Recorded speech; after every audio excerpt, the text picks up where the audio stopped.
ngayong araw na to ay iimbestagahan natin dito sa BG House kung totoo nga bang na-scam si Bon ng 8 million pesos. Bonordo na scripted, sinungaling, hindi totoo ang 8 million pesos. Yan. Ter, sakot ka ba sa krimen? Oo. Paano nasangkot ka? Anong ginawa mo? Pumatay ng langgam. Anong connection doon sa 8 million? Yung piso kasi doon, kinuha ko kay engineer. So bawas yun, yung 8 million.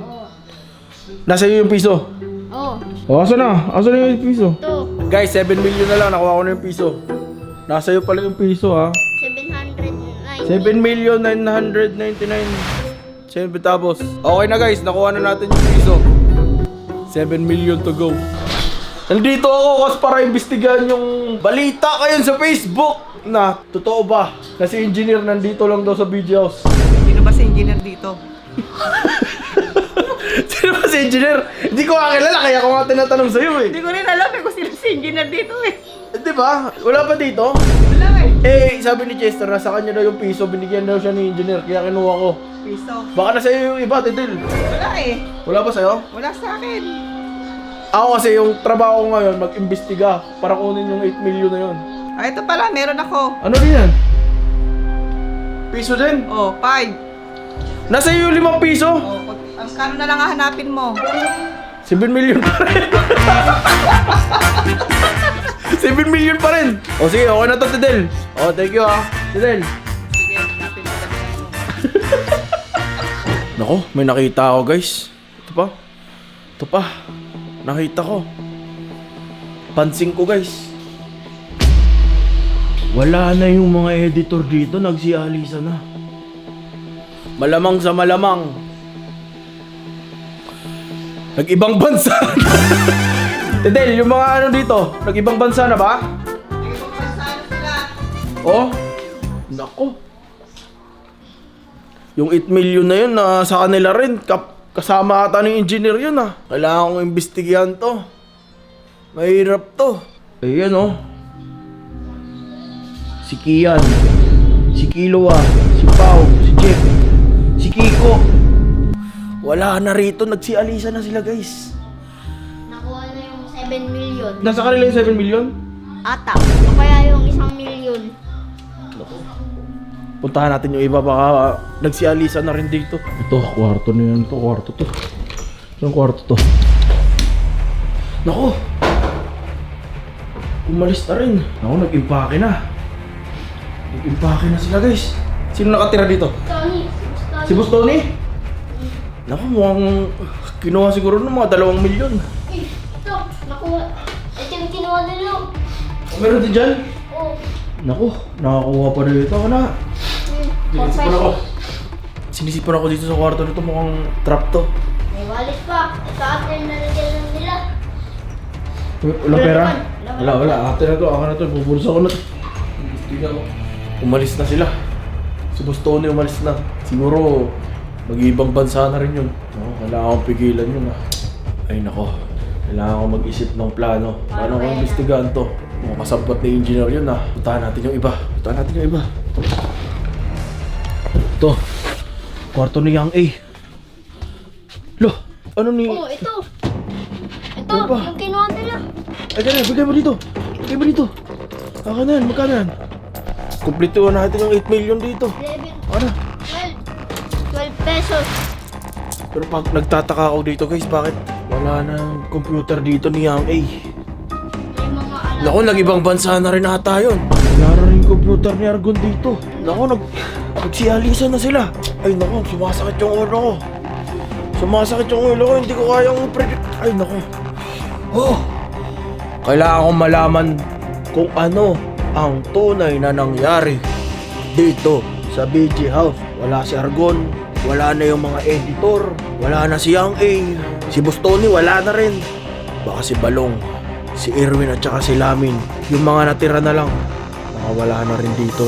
Ibang bansa na kasi nagsisaya na sila sa pera na nakuha nilang 8 million kay Bon Ordona. Okay? Alay dito. Ito kay Balong. Dito. Sige. Utang na. Ako. ang mag-iimbestiga. Ngayon, Sino ka? suspect ka. Patay mo yan! Patay mo yan! Patay mo yan! Ako mag-iimbestiga sa nawalang 8 million ni Bon. Kasi, nakita ko sa baba, wala na yung mga editor. Tapos si Young A, si Argon, wala na rin. Nag-ibang bansa na rin ata. Kayo! Kailan kayo? Ba't kami yung dapat imbestigahan mo? Imbestigahan mo yung malis. Hindi! Siyempre, baka kayo, paalis na rin kayo. Baka nag-book na kayo ng ticket. Tangina mo. Ba't ako magbubuk ng ticket? Tingnan mo namin yung labada ko. Paano ko alis dito? Ito yung labada ko. Hoy! Masamang nagbibintang. Pwede ka naming Kaya nga ako nandito kasi ako ang mag-iimbestiga ng 8 million ni Bon! Tignan nga. Bakit bang ingay mo? Baka vlog ako. Di ba pwedeng hindi tayo nagsisigawan? Just O tama, kalmado lang tayo. Kalmado lang tayo. Okay. Bakit? Ano yan? Ano ba? Ano ba yung mga? Iimbestiga ka. Ngayon, mag-iimbestiga ako. Saan ka nung nangyari ang krimen? sumisigaw! Hindi. Nagsasabi lang ako pare. Okay. Saan ka nung nangyari yung krimen? Anong krimen? Yung nawala, yung 8 million. Nasa kwarto ako nun. Tapos, anong kinain mo? Itlog. Tsaka hotdog. Bakit? Gusto mo eh, gago ka ba? Kaya nga ako nagtatanong, iimbestiga nga eh. Gago ka yata eh. Nag-iimbestiga nga eh. Takinan mo eh. Oo. Alam ka naman kumain kasi busog. Kaya nga ako nagtatanong pare. Okay. O sa isa niyo yung 8 million. Sa akin mo hinahanap. O bakit? Kaya nga ako nagtatanong eh, baka nakita mo. Tanong mo sa iba. Hindi ko Tatanungin natin sa iba. Saan ka nung nangyari yung krimen? Sa Batangas ako nun, sa may bahay nila Bon, noong April 2. At napag-usap ako sa engineer. Tapos, Pag-usap lang ako. tago na-retrieve ko na yung ibang pera pre. Ito.